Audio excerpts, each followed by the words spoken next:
Donc, bienvenue. Bienvenue à la conférence panel sur FinTech et l'intelligence artificielle. On commence immédiatement. On est quelques minutes trop tôt, mais on a trois excellents. On a même une belle brochette. Ce n'est pas du barbecue. Là, vous allez voir, c'est des gens qui vont nous permettre d'avancer grandement cette question-là des FinTech. On a une belle brochette de gens. Puis on a convenu avec les trois collègues qu'on va essayer de se garder 5 à 10 minutes à la fin pour ramasser vos questions ou des préoccupations que vous auriez eues pendant la conférence. Et vous pouvez les envoyer, on va le remettre le GIC.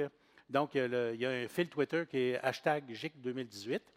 Puis, si vous voulez me poser des questions, commencez par votre question par IA, intelligence artificielle, parce qu'on a quelqu'un qui va scanner le fil Twitter, puis il va ressortir ces questions-là pour les ramasser à la fin. On terminera vers 11h55 parce qu'on va être attendu vers midi et 5 à la salle à dîner en haut. Donc, sans plus tarder, je vous présente les trois conférenciers qui vont venir en séquence vous présenter leurs préoccupations. Le premier, c'est Éric Morin, qui est au centre, qui fait des clins de jour. Donc, il est vice-président de la compagnie Flinks, qui est une start-up qui a eu un financement, je pense, au printemps de quinzaine de millions, je pense que quinzaine de millions. C'est ça, je ne sais pas. Mais... moins. Donc, c'est une compagnie qui part, qui est le principal facilitateur actuellement des opérations bancaires ouvertes, open banking. Au Canada, c'est bien ça? Donc, ils sont dans les choses, l'argent, puis etc. Ils doivent en faire beaucoup de toute façon. En plus, ce jeune homme-là, il est associé à plusieurs choses. Il est associé au laboratoire d'innovation de Desjardins. Il est associé au Executive Financial Management Association. Il est associé au Holt FinTech Accelerator. Puis là, j'arrête parce qu'on passerait peut-être l'après-midi ici à jaser de toutes ces belles choses-là. Monsieur Morin, bonjour. Bonjour. Notre deuxième conférencier, c'est M. Éric Marcoux, qui est vice-président architecture et innovation à la Capitale Assurance et services financiers. Il a plus de 20 ans d'expérience en technologie et il a travaillé à la fois dans une institution d'enseignement réputée à Québec, l'Université Laval, où je pense qu'il y a des professeurs et des gens de l'université qui sont ici, et dans une firme de consultation. Le troisième collègue, qui est à l'extrême droite devant vous, c'est François Mercier. François est responsable du laboratoire des FinTech à l'Autorité des marchés financiers, donc le régulateur de l'industrie financière au Québec. Il a travaillé dans d'autres vies, de l'autre côté de la barrière, puis aussi de l'autre côté de l'Atlantique, en courtage et compensation pour la BNP Paribas, à Londres comme tel, pendant au moins 7 ans comme tel. Donc, il connaît les deux côtés de la chose. Donc, je vous rappelle, quand vous avez des questions, des commentaires pendant la rencontre, vous les envoyez sur hashtag GIC 2018, IA. Et sans plus tarder, je vous laisse avec M. Morin. Merci beaucoup pour l'introduction. Ça marche? Merci pour l'introduction. Merci de l'accueil. Vraiment, je ne sais pas pourquoi il y a tant de monde que ça ici. C'est vraiment pas intéressant, la FinTech. Je ne sais pas pourquoi on en fait un big deal, là. Mais en fait, moi, quand j'ai regardé ma présentation ce matin, je me suis dit j'en ai au moins pour 1h30. Donc, je vais parler excessivement vite. J'ai mes petits cartons. Je ne me suis jamais séparé de mes petits cartons depuis le primaire, à chaque fois que je fais un oral devant une classe aussi grande. Et je ne vous parlerai pas de Flinks. Je ne vous parlerai pas de nos produits. Je ne vous parlerai pas d'API. Je vais vous parler de quelque chose qui nous passionne tous. C'est la FinTech. Pourquoi? Parce que ça a littéralement transformé notre quotidien financier. Moi, ça l'a transformé, en tout cas. J'ai 12 applications sur mon téléphone cellulaire, 12 applications FinTech qui me permettent de faire mon budget, qui me permettent d'économiser de l'argent. Bref, je ne vais plus à la banque, ou peut-être une fois ou deux par année. Je n'ai pas de chéquier, sauf pour payer le déneigeur, malheureusement, qui coûte 1 000 par ailleurs. Et je n'habite pas Québec. Donc, la FinTech, là, ça ne date pas d'hier. La FinTech, ça existe depuis aussi longtemps que les services financiers. Sauf qu'en 2008, il y a eu un point de bascule. Il y a eu le grand choc bancaire en 2008. Donc, la FinTech, elle est réapparue. Elle était là, mais là, elle a évolué. Elle est devenue plus disruptive. Elle a commencé à donner une nouvelle forme à plusieurs éléments de la chaîne de valeur d'une institution financière. Le paiement, les investissements, l'assurance. Bref, tout ça, ça s'est fait en même temps qu'un autre mouvement qui avait commencé depuis un certain temps, qui affecte le milieu des médias, qui affecte évidemment le commerce de détail, c'est les fameux comportements des consommateurs qui vont à une vitesse vertigineuse. On en a parlé hier, vous entendez cette chanson-là régulièrement. Donc finalement, le consommateur, là, ce qu'il a fait avec le bancaire, c'est qu'il a déplacé ses interactions du brick and mortar, de la succursale de la banque en tant que telle, physique, vers le numérique. Puis, il va consulter son solde maintenant 10-15 fois par jour, peut-être, sur son application bancaire. Il ne va plus en caisse ou à la banque pour mettre à jour son livret.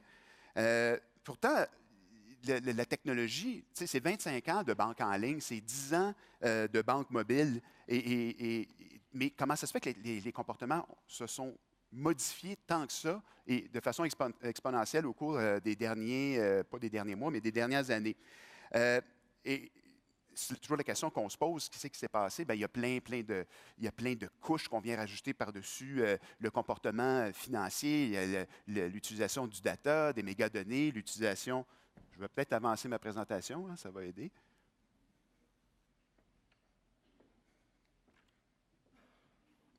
Bon, ben, je vais vous m'écouter.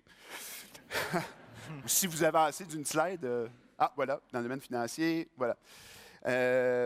Donc, tout ça, ça a créé une énorme pression sur les institutions financières. Vous le savez, je ne vous apprends rien. En fait, je ne vais rien vous apprendre aujourd'hui, mais ça me tente de vous parler. La pression numérique sur les banques, elle est très forte, mais les banques se débrouillent pas mal bien. Ils ont entamé cette transformation digitale, cette transformation numérique. Ils ont mis tout ce qu'il fallait en place pour rétablir la proximité avec le client, rétablir et mettre en place des éléments de personnalisation. Parce qu'en fait, il y a quelques années, j'ai eu un passage dans une institution financière, il y a quelques années, début 2012-2013, quand on parlait de FinTech, dans une institution financière, on était un peu nerveux. On ne savait pas trop qu'est-ce que c'était pour faire. Mais ça existe depuis longtemps, mais la FinTech, est-ce que c'est une menace? Est-ce qu'on va perdre la relation avec le client? Bref, pourtant, aujourd'hui, on arrête de parler de menace de la FinTech. C'est des institutions financières qui travaillent avec des FinTech parce que là, ils sont en face de quelque chose d'un petit peu plus gros. Oui, le changement exponentiel du comportement des consommateurs, mais il y a aussi 4-5 entreprises qui ont une capitalisation boursière, une valeur boursière de 4 300 milliards de dollars GAFA. Tu sais, aux États-Unis, tu peux aller chercher un prêt automobile chez Amazon. Là, hein? Alors, ces grandes boîtes-là, ces géants, c'est ça qui est un peu plus inquiétant. Donc, les FinTech se raffinent, évidemment. On a l'intelligence artificielle, on est ici pour parler de ça un peu, mais le data. Je pense que le data et l'intelligence artificielle, tout ça, ça compose vraiment l'écosystème d'une FinTech. Parce que quand on commence à parler de machine learning, puis on rajoute la couche data, on arrive dans un monde de modèles prédictifs. Puis le modèle prédictif, pour une institution financière, de jouer avec des mégadonnées qui sont structurées, non structurées, c'est un rêve, parce que ça te permet d'intervenir en temps réel dans la vie du client.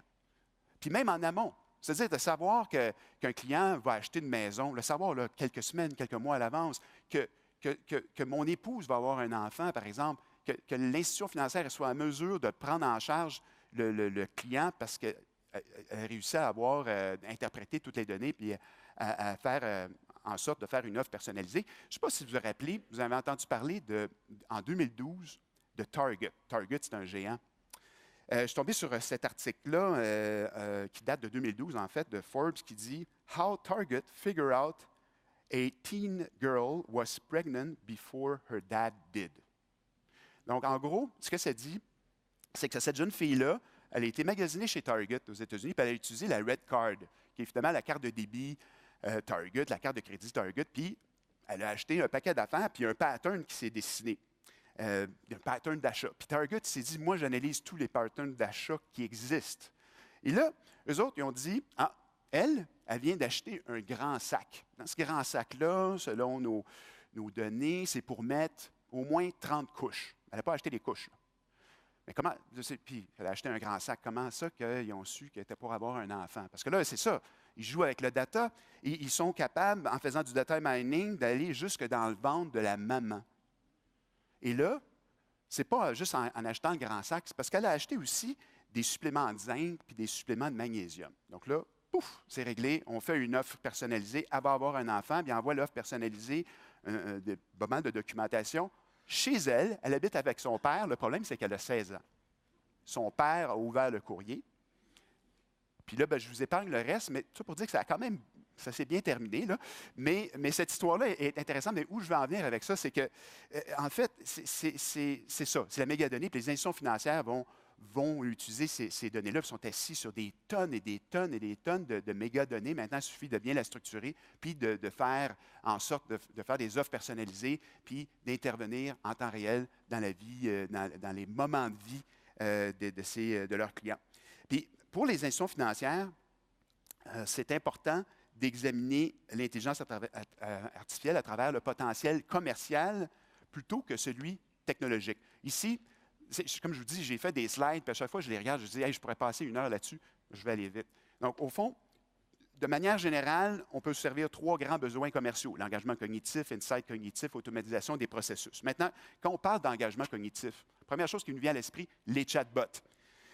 Mais là, hier après-midi, j'étais assis en arrière, puis j'écoutais un panel, puis disait les chatbots, ça ne fonctionne pas bien, ça fait des erreurs, puis ci, puis ça. OK, ça fait peut-être un peu d'erreurs, mais ça va faire économiser aux institutions financières plus de 11 milliards de dollars d'ici 2023, selon une étude de Juniper Research. Moi, j'y crois. De toute façon, ça améliore notre parcours. Vous, comme consommateur, là, être servi par un chatbot, OK, peut-être, ça fait bizarre, mais si ça vous économise du temps, parce que c'est des agents intelligents, ils ne sont jamais fatigués, ils travaillent 24 heures sur 24, 7 jours sur 7, puis ben, les problèmes de renouvellement de mot de passe, ou j'ai perdu mon mot de passe, ou toutes les questions de support technique, le chatbot peut faire une bonne job. Tout ce qui est insight cognitif, j'en parlais un peu tout à l'heure avec les mégadonnées, ça c'est exceptionnel. D'utiliser des algorithmes pour déceler des patterns dans d'immenses volumes de données, puis faire des interprétations. Prédire que la jeune fille va avoir un enfant, c'est une chose.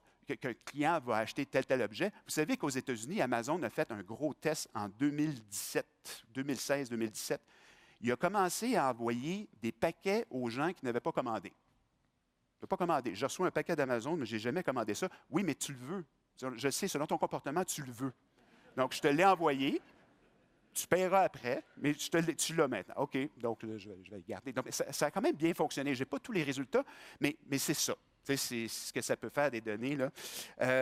Et donc, ça peut aussi être utile aussi pour identifier en temps réel les fraudes qui sont reliées aux cartes de crédit. Automatisation des processus, reproduire les actions humaines. Donc, on parle de RPA, toutes les technos d'automatisation, de robotisation des processus. Donc, finalement, l'automatisation des tâches qui sont physiques et numériques. Ici, ben, c'est des robots qui agissent comme des humains. OK? Je n'apprends rien. Ça saisit et ça consomme des quantités effroyables d'informations qui proviennent de multiples systèmes informatiques. Quand on travaille dans une institution financière, il n'y a pas juste un système informatique. Il y en a une barge. Puis il y a un legacy. Il y a des systèmes qui datent d'il y a 10 ans, il y a 15 ans, il y a 20 ans, il y a 30 ans.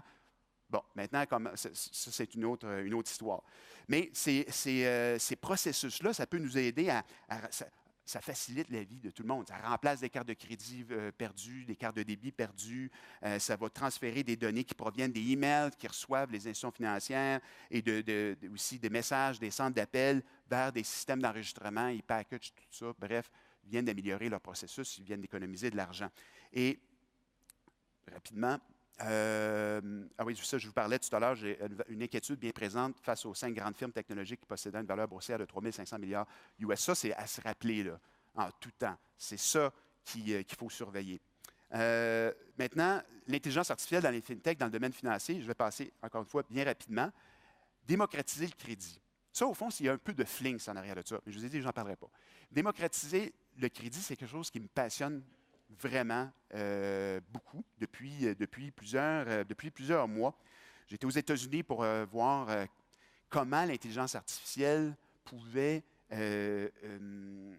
améliorer l'attribution de crédit aux gens. En fait, c'est démocratiser le crédit for better lending. C'est de prêter aux bonnes personnes, au bon moment, puis d'éviter que cette personne-là s'endette. Puis évidemment, ben, on peut l'utiliser pour l'intelligence artificielle pour aider la personne qui dépense trop. Puis je peux te mettre un peu de littératie financière là-dedans. En gros, c'est quoi? C'est d'utiliser des algorithmes qu'on injecte dans les comptes bancaires des individus. Puis là, on analyse leur comportement. C'est comme une couche supplémentaire que votre fameuse étude de crédit. Donc, avant de vous attribuer un prêt, ben, on analyse avec des algorithmes votre comportement. Il est différent de votre voisin. Et là, C'est ce que vous avez une attitude erratique, comment vous dépensez votre argent, vous avez un salaire qui rentre, qu'est-ce que vous faites avec ça? En quelques secondes, vous êtes capable d'attribuer une note à ça, un score de crédit, grâce à l'intelligence artificielle. Mais, tu sais, en même temps, ça a amené un autre point délicat. Puis ça, j'en ai beaucoup entendu parler aux États-Unis. Il y avait une histoire qui a été rapportée récemment, il y a 1 an, par les Échos de France. L'histoire d'un gars. Ce gars-là, il cherche un prêt hypothécaire. Il fait une demande de prêt hypothécaire à la banque numéro 1, refus. Il dit OK, banque numéro 2, refus. Pourtant, le gars, il a une super belle job, il a de l'argent, il vit dans un beau quartier, il est solide. Deuxième refus, troisième refus, quatrième refus. Là, il est complètement découragé. Mais il y a le moyen, puis il y a quelque chose dans sa tête qui dit, va donc faire ta demande de prêt hypothécaire en ligne. Il fait sa demande en ligne, même critères, même conditions. Il l'a. Ça a pris 15 minutes. Le gars, de couleur noire, la peau noire. Est-ce qu'il y a eu discrimination? Visiblement, oui. Donc ça, on discutait de tout ça à South by Southwest en mars dernier avec des collègues et des gens sur place. On parlait de ça comme ça. Est-ce que l'intelligence artificielle peut vraiment empêcher la discrimination? On a rencontré une autre personne que moi, j'ai beaucoup aimé, puis je vous recommande d'aller écouter ses TED Talks. C'est Joy Buolamwini. Joy Buolamwini, vous allez taper ça dans Google. C'est elle qui est à la tête de Poets of Code, quelque chose du genre. Mais en tout cas, c'est une chercheure en intelligence artificielle au MIT. Puis elle, à un moment donné, avec ses collègues, elle a testé pas un algorithme, mais un logiciel de reconnaissance faciale. Elle, à chaque fois qu'elle essayait, ça ne marchait pas. Tous ses collègues, ça a marché. Elle, ça ne marchait pas. Elle s'est fait un masque blanc. Paf! Ça a marché. Le logiciel l'a reconnu. Donc, c'est ça. C'est ça, au fond, le grand débat. Beaucoup une question d'éthique en arrière de ça. Est-ce que l'intelligence artificielle peut faire la différence? Mais vous savez, en arrière de l'intelligence artificielle ou machine learning, il y a des humains. Donc, les algorithmes, tu as beau les injecter n'importe où, les algorithmes sont tributaires sur la façon dont ils ont été entraînés et formés. Donc, il y a encore des grosses questions à ce niveau-là. Exagène, il ne reste plus peut-être 3 minutes à peu près. Il reste 1 minute. Donc, Exagène rapidement, c'est le fameux agent virtuel intelligent qui réinvente la relation client. Vous connaissez, Exagène travaille beaucoup avec Desjardins. Ça, finalement, il est toujours prêt. C'est un conseiller, il s'appelle Max. C'est un conseiller qui est proactif, il donne des conseils, puis il y a des véritables conversations avec les gens. Donc, une relation de trust qui s'établit. Le Darknet, le Darknet, je pourrais en parler encore beaucoup. Vous savez que Juniper Research estime que d'ici 2020, la valeur des transactions de commerce électronique va atteindre 8 000 milliards de dollars. Mais pour chaque transaction en ligne, pour chaque transaction qui a été effectuée, les banques, ils se posent toujours une question. Est-ce que c'est quelqu'un de gentil, à qui on peut avoir confiance, ou c'est un cyberdélinquant? Bien, vous savez, le comportement des consommateurs, il s'est amélioré beaucoup. Il ne s'est pas amélioré, mais il a changé beaucoup. Mais les fraudeurs, eux, se sont améliorés. Puis c'est difficile de garder le pace pour les rattraper. Donc, l'intelligence artificielle, puis des petites firmes comme Flare Systems, petite firme qui a peut-être à peine 1 an, qui est capable d'injecter des algorithmes dans le Darknet, puis de comprendre le comportement des gens qui se vendent mutuellement des cartes de crédit dans des forums. Donc ça, finalement, les algorithmes peuvent être entraînés à détecter le matériel illégal. Je conclus. Intelligence artificielle ou pas, j'ai dit la FinTech, ça a vraiment transformé ma vie, ça a transformé nos vies, enfin, j'espère pour vous. Et surtout avec la génération des milléniaux, c'est eux autres qui nous ont tous donné une claque d'en face. Puis je vous laisse sur ce titre-là. Quand on parle des milléniaux puis des banques, il y a un article, encore une fois dans Forbes, qui était sorti il y a peut-être une couple d'années, mais le titre, il dit tout. C'est « Why more millennials would rather visit the dentist than listen to banks ».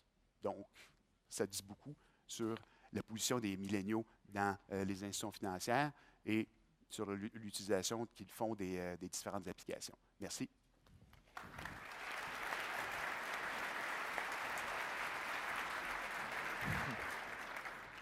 Bonjour tout le monde. Je vais essayer d'être aussi sexy que le start-up. Pour ce qui est de l'intelligence artificielle, évidemment, comme la majorité de mes compétiteurs sont dans la salle probablement, je ne pourrais pas vous dire ça sur quoi on travaille et ce qui s'en vient, mais je peux vous dire qu'est-ce qu'on a fait et qu'est-ce qui est en production. En même temps, l'IA, ça ne fait pas pour Industrielle Alliance, là, mais intelligence artificielle, ça ne fait pas 10 ans qu'on en fait. Puis j'ouvre une parenthèse, hein, vous savez que le machine learning, ce n'est pas nouveau de les 2 dernières années, ça existe depuis 10 ans. C'est juste que la machine n'avait pas la puissance pour pouvoir faire ce qu'on peut faire aujourd'hui. Donc c'est curieux. C'est un peu comme le développement full stack. On faisait ça quand on faisait du COBOL, j'exagère. Fait que finalement, on revient tout le temps à des tendances, là, mais c'est intéressant. Fait que ce que je veux, dans le fond, vous partager pour les 10 prochaines minutes, c'est ce qu'on fait en intelligence artificielle à la capitale. D'abord, on a 5 axes, dans le fond. Rehausser l'expérience client. Pratico-pratique, en septembre dernier, on a mis en production une plateforme numérique qui fait place beaucoup à l'innovation, où on a mis en place un premier service qui est un chatbot, où on lui a donné une personnalité, elle s'appelle Mia. Si vous allez sur capital.com, vous allez la voir, elle apparaît en bas à droite, elle n'est pas intrusive. Vous pouvez lui parler, anglais-français, ou vous pouvez vous laisser guider via un arbre de décision. En octobre dernier, on a mis en place un deuxième service sur cette même plateforme qui est notre nouvel espace client.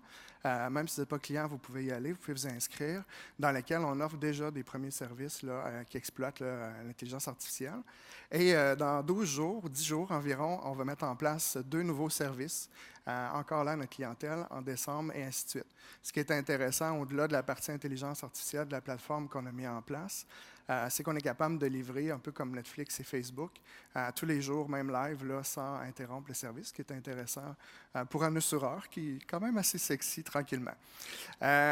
L'humain pour la valeur ajoutée, qu'est-ce qu'on veut dire par là? C'est qu'on a investi quand même dans les 9 derniers mois beaucoup sur la portion client. Mais nos employés aussi, il faut penser à eux. Donc, évidemment, j'aime bien l'image du robot. L'IA, quand tu regardes ça à froid, les gens ils pensent que la machine va les remplacer dans leur travail. Ce n'est pas ce qu'on a dit à nos employés. Peut-être dans 10 ans, dans 20 ans, je pense qu'on est encore très loin de ça avant de laisser la machine prendre une décision. Fait que ce qu'on fait, c'est qu'on va assister, dans le fond, nos employés. On va automatiser certains processus qu'on appelle des tâches plus cléricales. Par exemple, un agent en souscription dommages qui peut passer, je ne sais pas, entre 20 et 40 minutes au téléphone pour un prix en habitation, à poser plein de questions. Bon, on va automatiser ce volet-là, puis l'agent va pouvoir se concentrer sur le conseil, qui est vraiment ça pourquoi il a une valeur importante, et peut-être même offrir différents produits, ce qu'on appelle le multiproduit. Donc, on a mis en production déjà des premiers processus automatisés qui utilisent différentes techniques, pas nécessairement juste le RPA, pour le Robotic Process Automation, pour ceux qui ne savent pas c'est quoi le RPA, mais également récemment un outil d'aide à la souscription au niveau de l'assurance des entreprises, où on utilise les données ouvertes, par exemple, et on va continuer comme ça. On vise beaucoup, évidemment, à réduire nos coûts d'opération, à faire en sorte que nos employés se concentrent là où il y a une valeur ajoutée. Même si la personne fait des tâches différentes, bien, elle va pouvoir prendre plus d'appels qu'elle en faisait avant en automatisant une partie de son travail. Gestion rigoureuse des risques, bien, un bel exemple de ça, c'est l'année passée, presque jour pour jour, on a fait un algorithme de machine learning qu'un actuaire avait fait au niveau des renouvellements, peu importe, puis la machine s'est avérée plus précise que l'être humain. Fait que c'est devenu intéressant, ça a intéressé beaucoup d'actuaires chez nous, fait que ça s'est propagé du dommage vers le collectif et l'individuel, qui sont nos 3 secteurs à la capitale, et on a fait plusieurs preuves de concept là, tout au long de l'été, puis récemment, là, on est en production là, du côté du collectif avec certains algorithmes, on est en train de roder là, à ce niveau-là. Donc, ça nous permet d'avoir une meilleure gestion de nos risques. L'analyse prédictive, dans le fond, c'est vraiment de faire de la prédiction, que ce soit, par exemple, au niveau des abandons en assurance-vie. On essaie de prédire une personne qui est sur le point d'abandonner pour l'appeler, pour la convaincre. Fait que c'est le genre de dossier sur lequel on travaille. Meilleur ciblage des dépenses et investissements. Un exemple de ça, au marketing, on investit quand même une somme intéressante, là, autant à la télé, radio que dans les réseaux sociaux de plus en plus. C'est tout récent, sans dévoiler tout ce qu'on fait, mais on travaille dans le fond sur des algorithmes d'intelligence artificielle, de machine learning, qui vont nous permettre de mieux cibler dans le fond notre clientèle potentielle, nos prospects, et éventuellement là, certains investissements. Comment on fait ça, de l'intelligence artificielle? Je dis toujours chez nous à l'interne que nous, on est bon dans l'assurance. Ça ne veut pas dire qu'on n'est pas bon dans le machine learning puis dans tous ces mots-clés-là que vous avez dû entendre là, ce matin et pour ceux qui étaient là hier, là, blockchain, chatbot et compagnie. Donc, ce qu'on fait d'abord et avant tout, on va chercher la connaissance là où elle est. Donc, on crée des... Oups, Ça ne sort pas bien, mais c'est supposé créer de partenariats. Donc, on fait des partenariats. Vous avez dû voir en février dernier, on s'est associé à Google, on s'est associé à des universités aussi. Donc, on va chercher la connaissance là où elle est. On s'associe à des startups.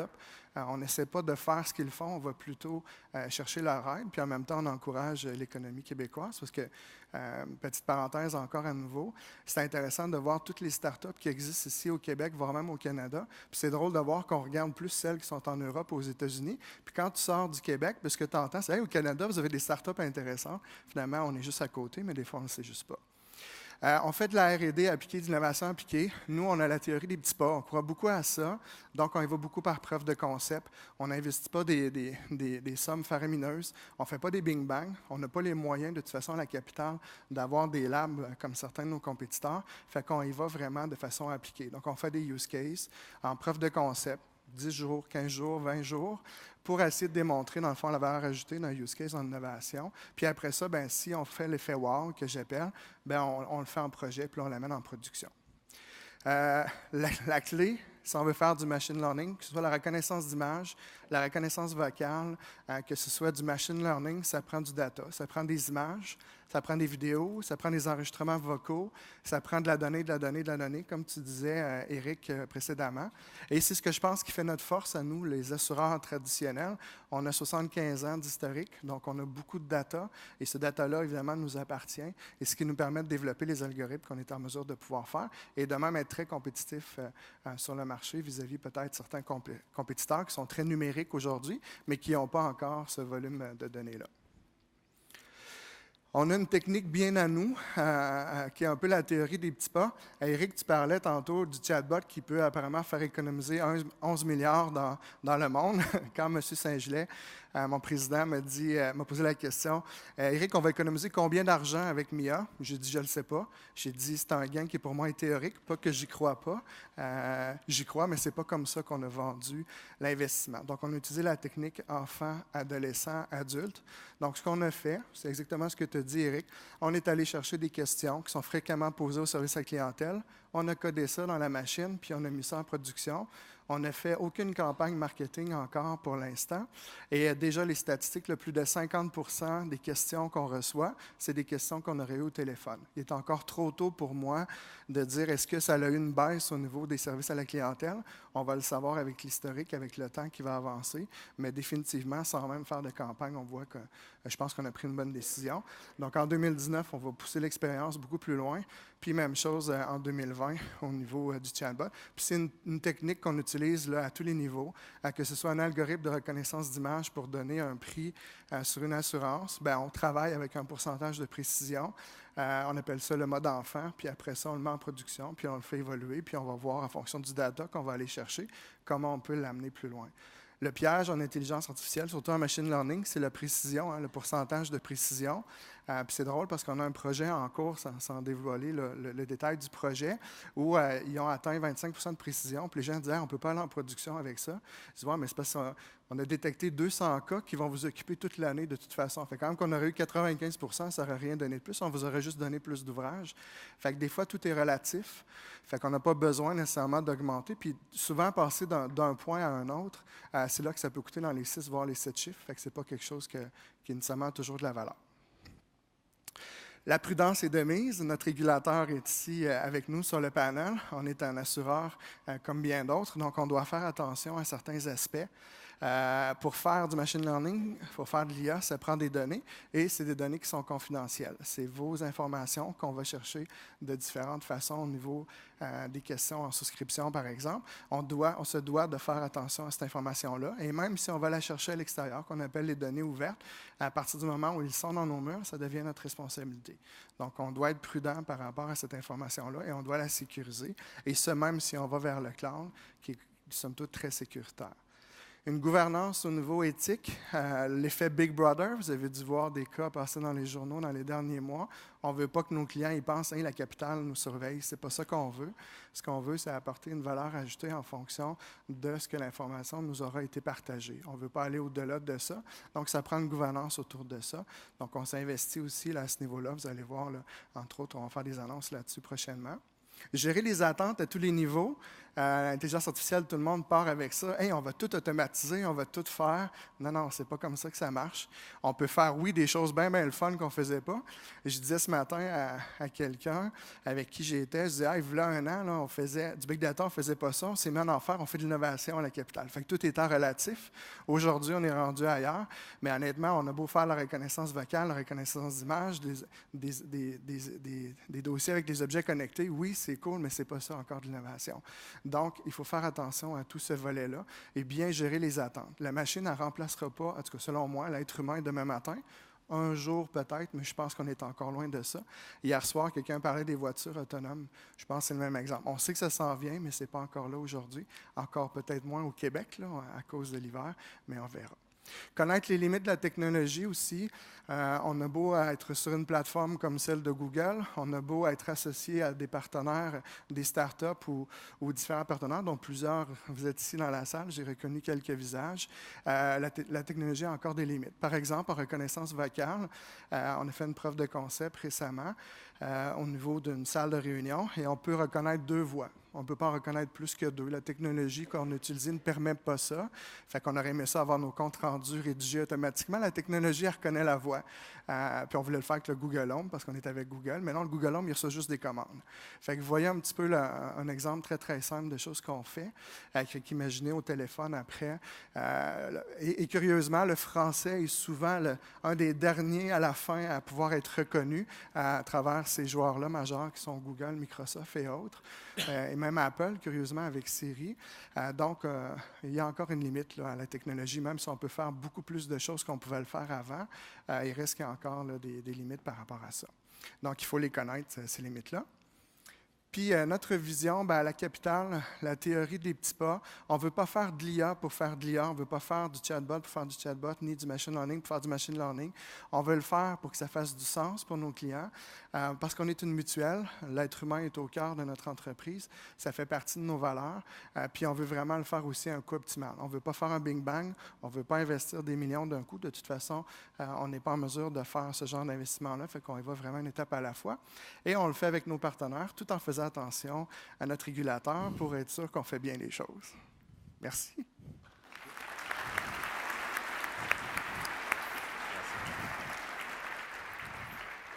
Merci. Donc là, vous avez entendu comment tout ce qui est aspect fintech, concernant les startups, concernant les institutions financières qui existent donc avec la capitale. Il y a aussi un autre acteur dans les marchés financiers ou le secteur financier qui est le régulateur, qui est toujours un peu particulier. Et avant de rentrer dans l'intelligence artificielle, je pense que quelle que soit l'organisation, ce qui est important, c'est de savoir quel est son mandat, quelle est sa mission. Dans le cas de l'autorité des marchés financiers, notre mandat, c'est vraiment d'encadrer le secteur financier au Québec, ce qui veut dire prêter assistance aux consommateurs concernant tous les clients des produits et des services financiers, mais aussi de permettre à ce que ce secteur se développe de manière sainement, de manière durablement. Et quand on parle d'intelligence artificielle, quand on parle de blockchain, quand on parle de fintech et autres, on entend très souvent des mots RPA, on va entendre chatbot, on va entendre PSD2, open banking, on va entendre machine learning, deep learning, bref, je vais en passer, mais beaucoup de mots, de buzzwords, si je veux le dire en bon français, qui, pour un régulateur, puis c'est le cas pour d'autres organisations aussi, sont un peu étrangers par défaut. Puisqu'un régulateur, si je veux résumer un peu nos processus, on a un processus qui est faire des règlements pour encadrer notre secteur. Donc c'est vraiment un processus d'avocat, d'essayer de faire comme des lois. Et on a un processus plus de police qui est de s'assurer à ce que ces lois, ces règlements soient appliqués. Et le type de profil qu'on a traditionnellement dans les régulateurs, puis ce n'est pas que à l'AMF, mais c'est des avocats. Et puis des avocats, ce n'est pas des gens qui sont les plus à l'aise pour comprendre nécessairement tout ce qui est l'aspect technique. Et donc du coup, il y avait un gap. Quand il y a 2 ans, si je ne dis pas de bêtises, c'était une conférence un peu comme celle-ci, où c'était des startups qui venaient parler de blockchain, qui venaient parler de Bitcoin, etc., intelligence artificielle, et puis en face, c'était des régulateurs En fait, les gens de l'industrie, donc des startups, et puis aussi même d'ailleurs des institutions financières existantes, prenaient pour acquis que les régulateurs comprenaient tous les mots-clés que je vous ai dit, RPA, etc., et étaient capables de faire un positionnement qui soit en lien avec la mission d'un régulateur qui est comme celle-ci, pour en tout cas, le cas de l'AMF. Et ce que j'ai dit à ce moment-là à ma responsable, c'est que les gens sont en train de parler, utiliser des mots-clés qui, il y a 10 ans, en fait, n'existaient pas. Quand je suis sorti d'école d'ingénieur en informatique, on n'entendait pas du tout ces mots-là. On pouvait entendre très vite faire l'intelligence artificielle, mais ce qu'on savait, c'est que ça ne marchait pas à l'époque. Il fallait mettre sur notre CV Big Data, c'était en France. La vérité, c'est que personne ne savait ce que ça voulait dire Big Data à ce moment-là.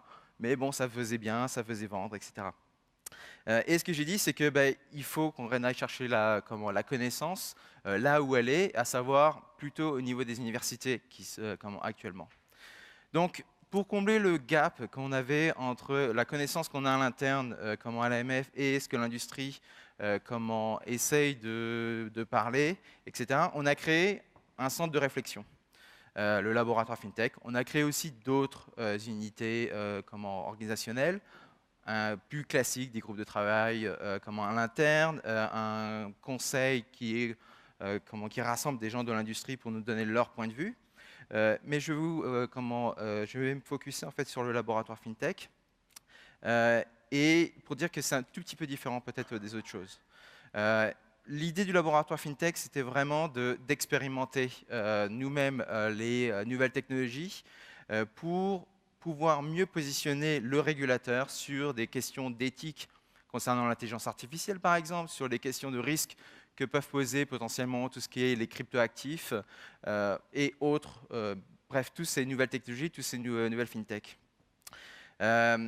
Comment est-ce qu'on arrive à obtenir ces connaissances et puis à le diffuser à l'interne pour les différentes questions qu'on peut avoir? Donc c'est un processus assez classique, on ne va rien inventer, on a pris juste les meilleures pratiques entre guillemets dans l'industrie, à savoir utiliser des outils, des espaces qui nous permettent de faire du prototypage rapide, pour pouvoir réellement faire des projets, pour pouvoir vraiment voir si ça fonctionne ou pas. Donc on utilise pour ça des outils de type cloud, on utilise aussi des machines.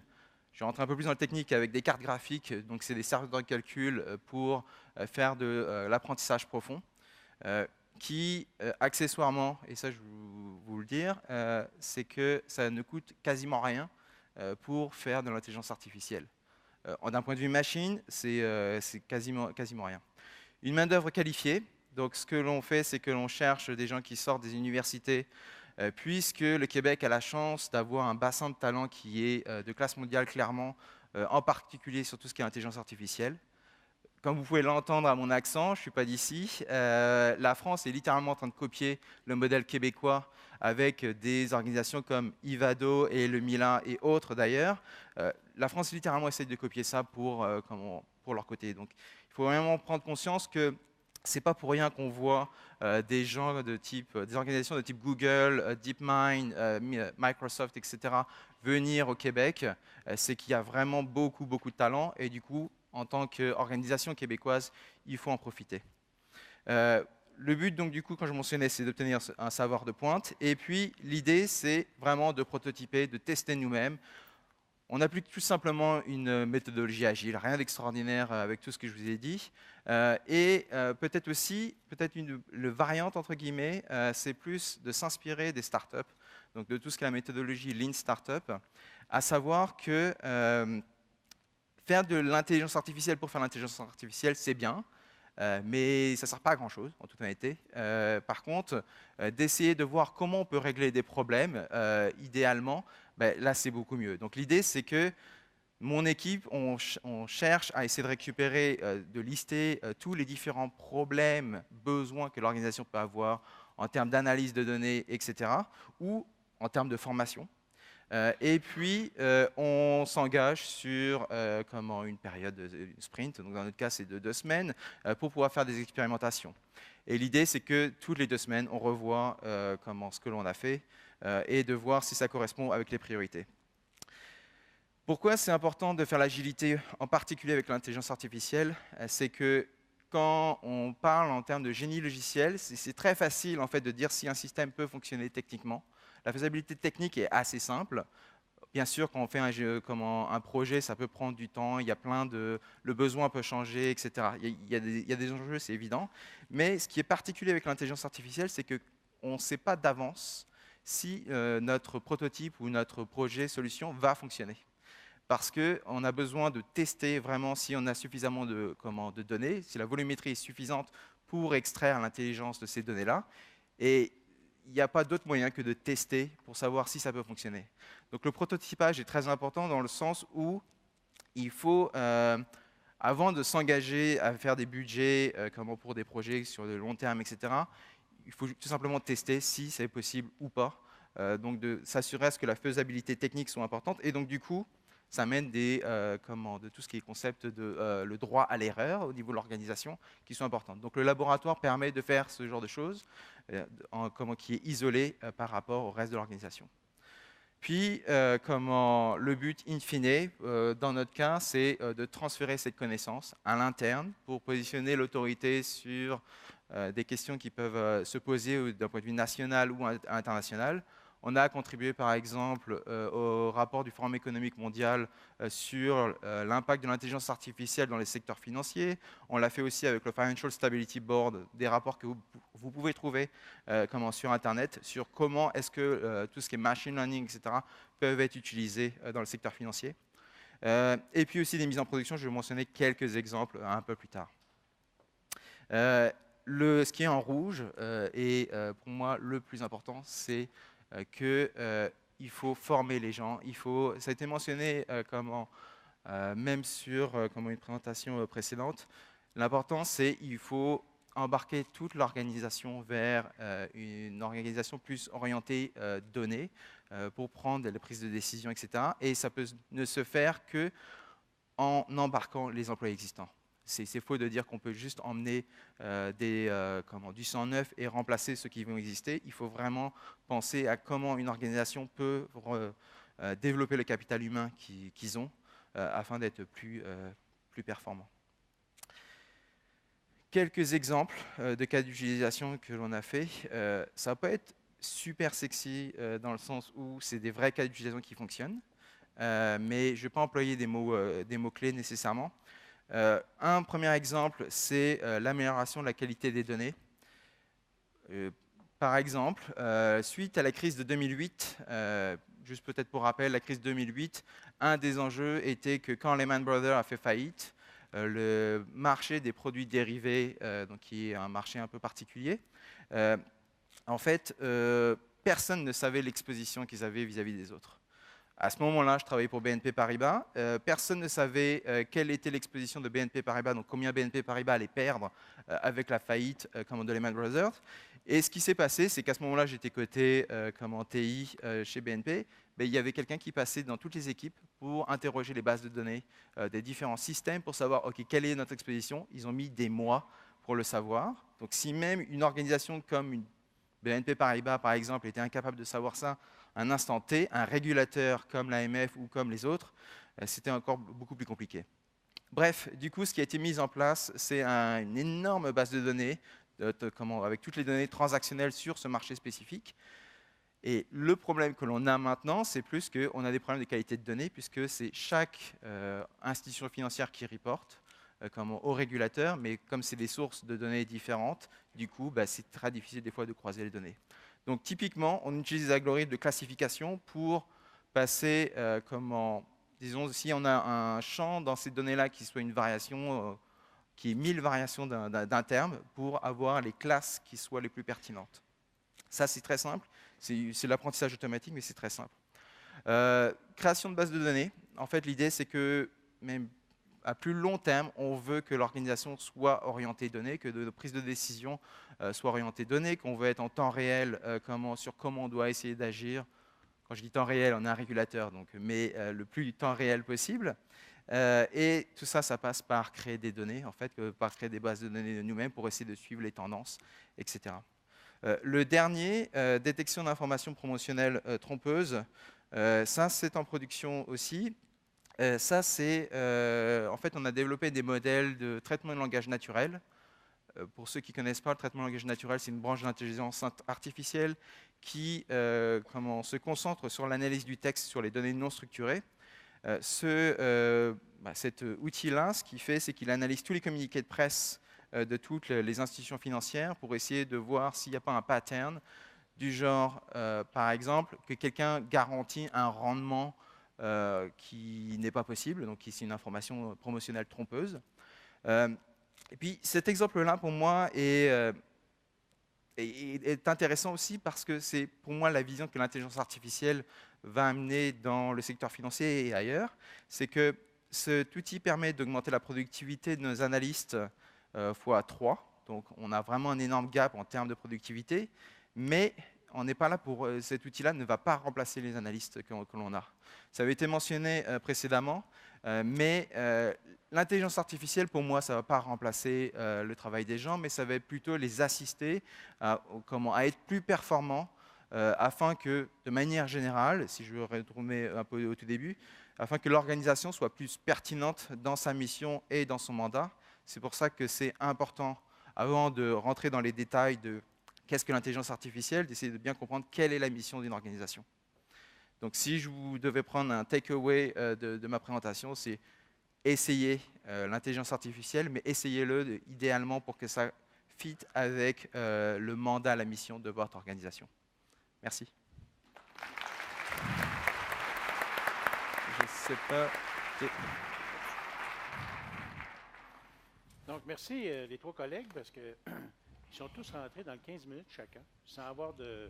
Ils n'ont pas de compteur devant eux autres. C'est un compteur naturel. Ils ont compté aussi, de toute façon. Sans faire de jeu de mots, je voudrais quand même revenir sur le fait qu'on a appris que la capitale fait attention de ne pas trop extraire ou exploiter les données de ses clients depuis 70 ans. Parce que quand je reprends l'exemple de Target, qui était capable de savoir qu'une jeune femme de 16 ans était enceinte, je suis en train de me demander si la capitale n'est pas capable de prédire que quelqu'un va décéder. Ça, c'est à voir. Et ils nous ont dit qu'ils ne le feront pas. Alors, on a eu quelques questions de la salle. La première, puis je l'adresse à vous 3.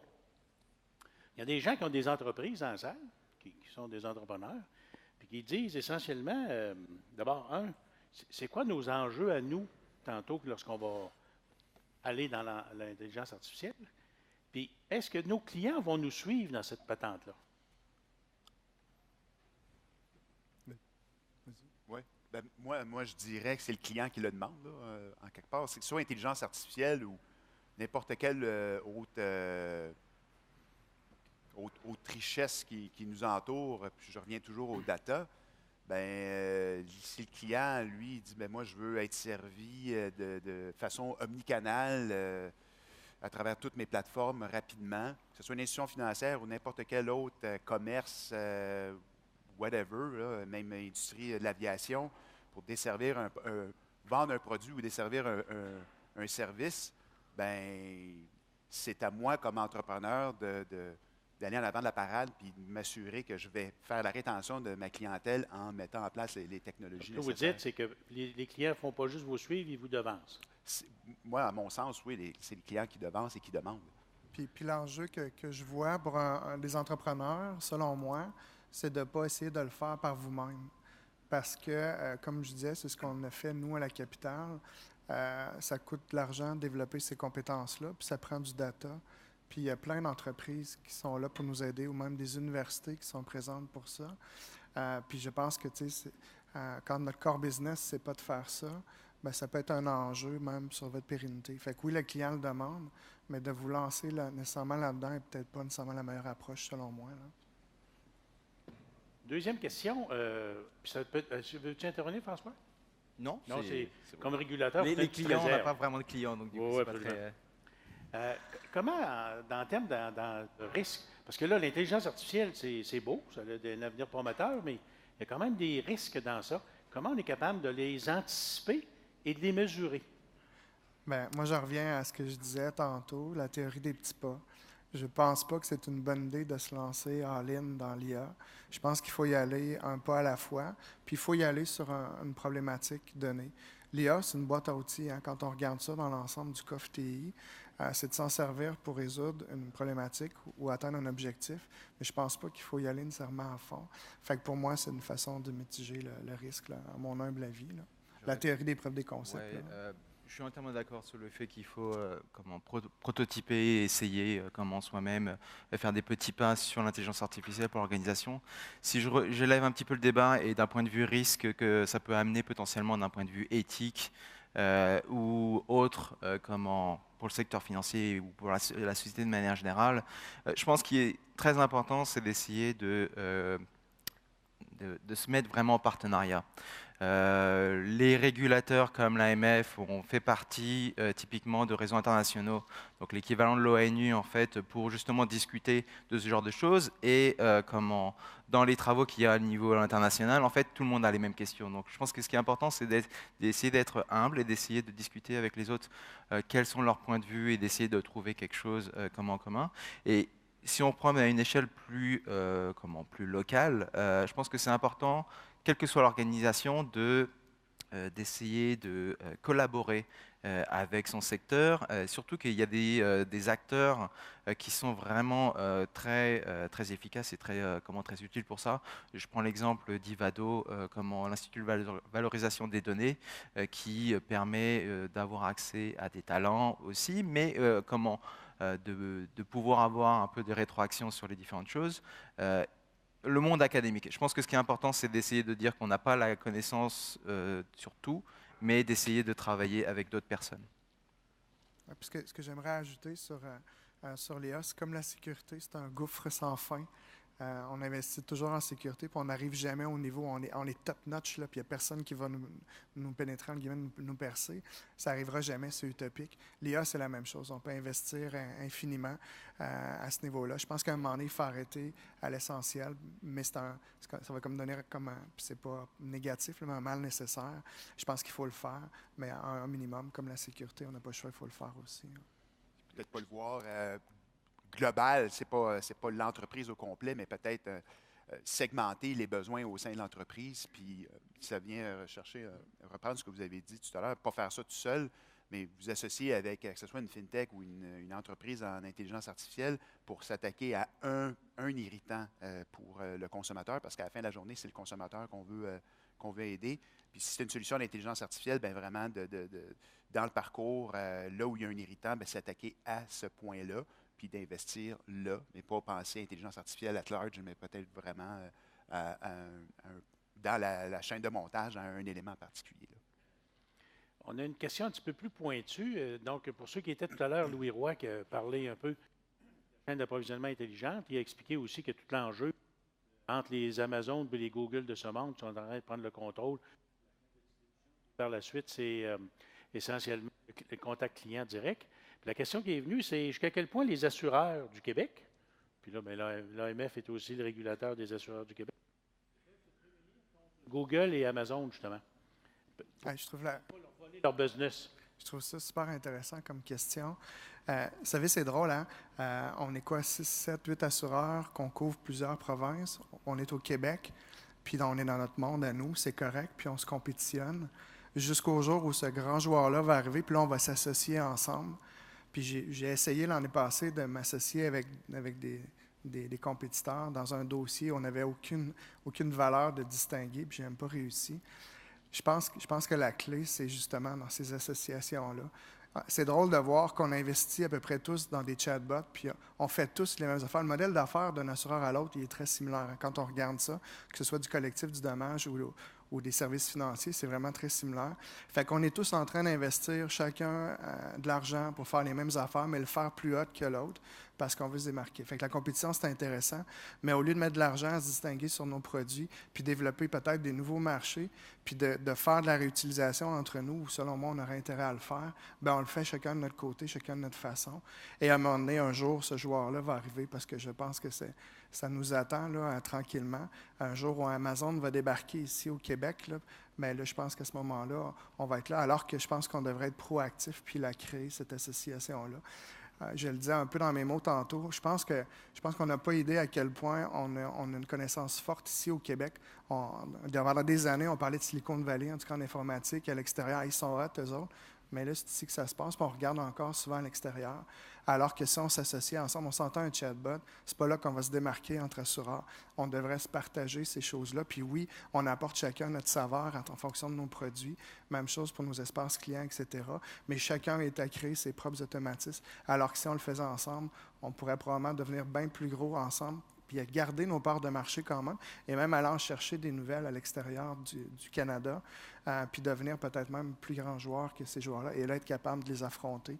Parce qu'on regarde juste un Google, quand tu dis qu'ils sont 23 000 employés juste dans un secteur de leur écosystème, même le plus gros assureur ici au Canada n'est pas là. Fait que je pense que on a à réfléchir à ça, tout le monde ensemble. Donc, je comprends que c'est le fait qu'on soit un village gaulois qui nous protège un peu, là, pour l'instant du moins, temporairement. Grâce à l'AMF jusqu'à un Je fais un certain peu de point. kilométrage un peu sur le dernier commentaire, parce que cet après-midi à 2 heures, on a justement Stéphane Letourneau, qui est le vice-président des partenariats de Mila, justement pour voir comment on peut s'entraider au Québec pour implanter l'intelligence artificielle dans nos différentes entreprises, puis comment on peut se mailler comme tel.